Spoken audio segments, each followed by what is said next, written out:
Hey everyone, Eggman here with another video, and with the latest Marvel Snap patch we do have a new feature. It is the token shop, which lets you have a kind of rotating selection of cards that you can craft specifically, which is new for this game because traditionally you can only get new cards through the collection levels and everything like that. So this is a new way. If there's a card that you're really looking for and it shows up in your shop, you can use these tokens to buy it, or you can pin it and then you can buy it afterwards when you have enough tokens. So with this video, I just kind of want to go over 10 cards that I think are really worth the buy in Series 3.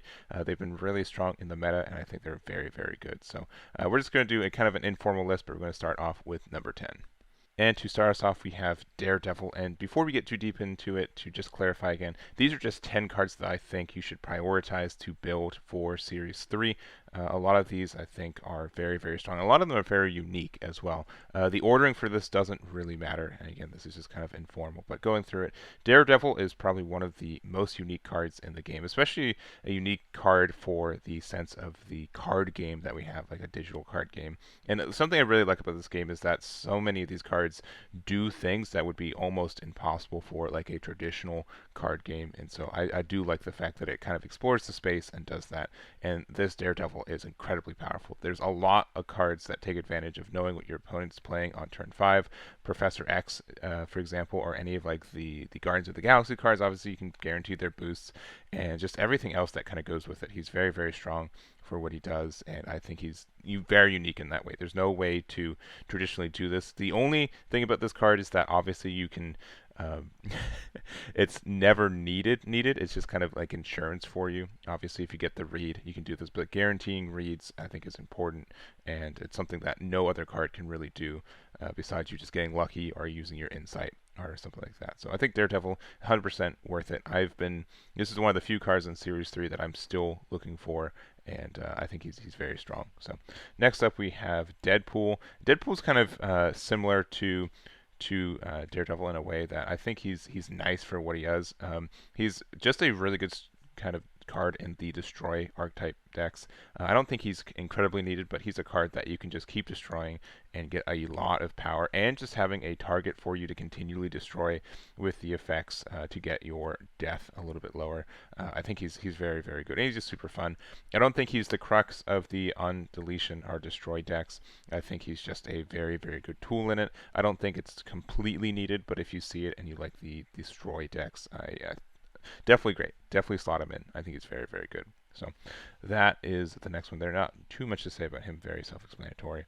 Next is Mysterio, and Mysterio did get a nerf. It became a 2-4 instead of a 2-5, and honestly just a 2-5 for it was just bonkers for it. The probably original explanation or idea for this is, oh, well, you have to play it. You don't get to really control. I mean, you get to play it where you want it to, but the other tokens don't really do anything. But when I got this card and started using it, there's so many decks that can take advantage of it. Even though they're 2-0s, illusions, they don't have any skill, which means they get the buff from that, as well as if you have stuff like if you can use those tokens to destroy to gain value, right?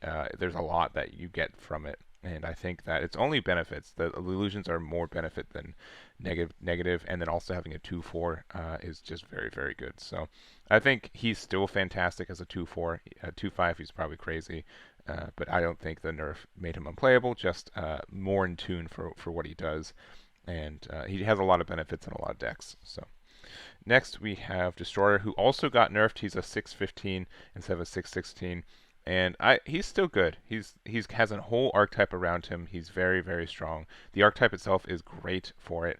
And it kind of has some alternate ways to do some top ends too, so your opponent won't necessarily know what your top end's going to be, and because of that, you're able to really take advantage of it. So I think he's strong in that way. I still think that if you want him for his deck, you're still fine for it. It does a lot for you, and 6-15 is still wins you matches 100% of the time. It's just one less, and honestly, like, that doesn't do much for it. Like, there's just like edge cases of games you lose, but more by and large, you still win a lot of games with this card. So I think, especially right now, as of literally right now, the throne room location is live, and he's probably one of the best cards for that throne room. He's very good there. So anyways, next up we have Death.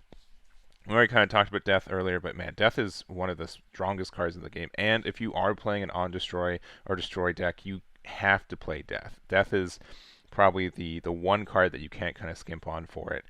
You need to be able to run it for everything. Just being able to play a 12 cost for, or 12 power for free at the end of the game is stupid good, and then pair it on with cards like Wave and everything else. You should probably build this if you see it 100% of the time. It's very, very strong.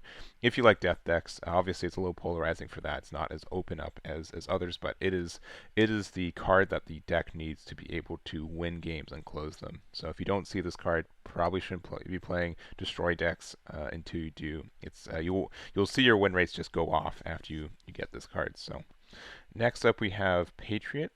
Patriot is very, very strong. It's only for one real archetype, but it's a really, really cool archetype that I really like.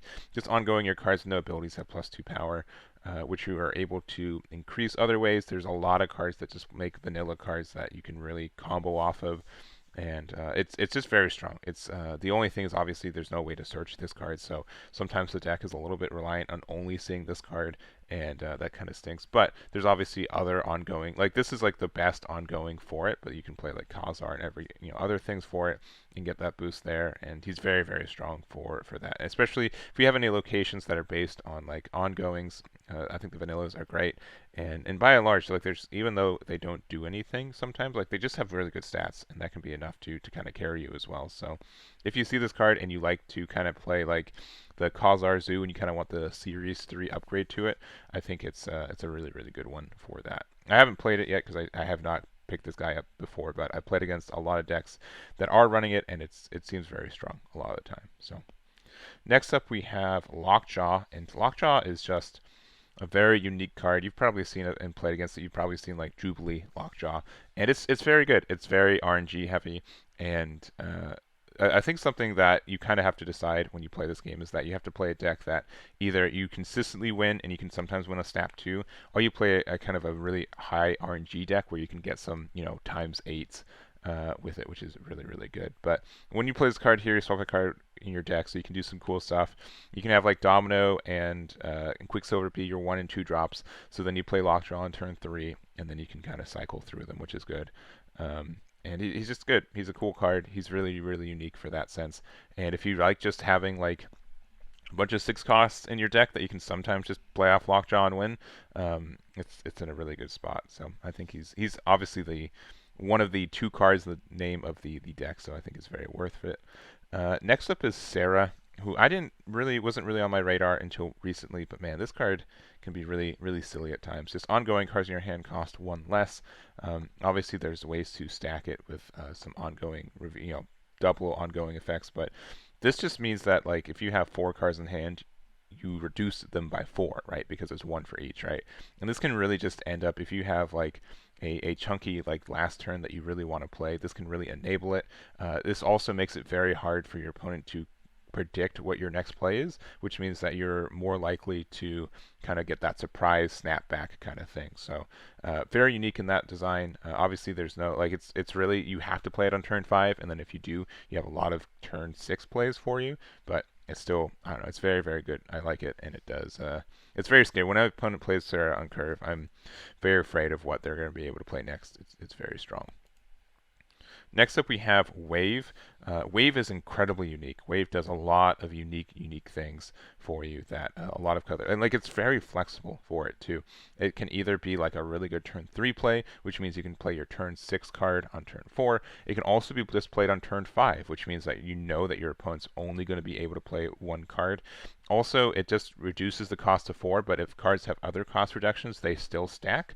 So the obvious big combos, if you have Death, and Death is reduced, if 4 cards have died this game, it reduces cost by 4, and then 0, 4 minus 0 is, or sorry, 4 minus 4 is 0, so you get to play it for free. It also just means like even if you only had 2 cards die, it reduces from 4 to 2, which means on turn 6 you can still play a 4 cost and the Death on the 2 cost. So very unique in that way. It's incredibly strong, and just being able to be flexible. It's going to be in a lot of decks. You can play this card in a lot of decks, and it's going to be good in pretty much all of them. So probably one of the best cards in the game in my mind. And lastly, we have Wong, and Wong is just silly good. So just ongoing, your on-reveal abilities at this location happen twice, so you can do some silly things with it. There's some combos you can obviously do with it too. Sometimes just playing Wong and then finding your cards just wins the game.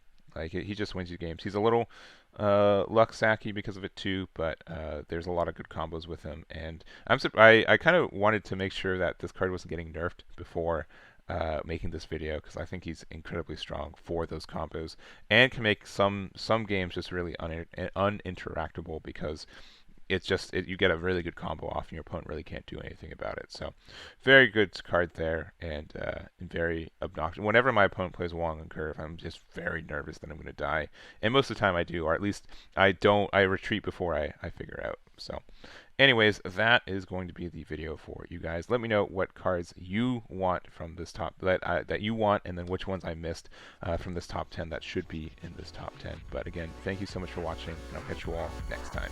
Damn it.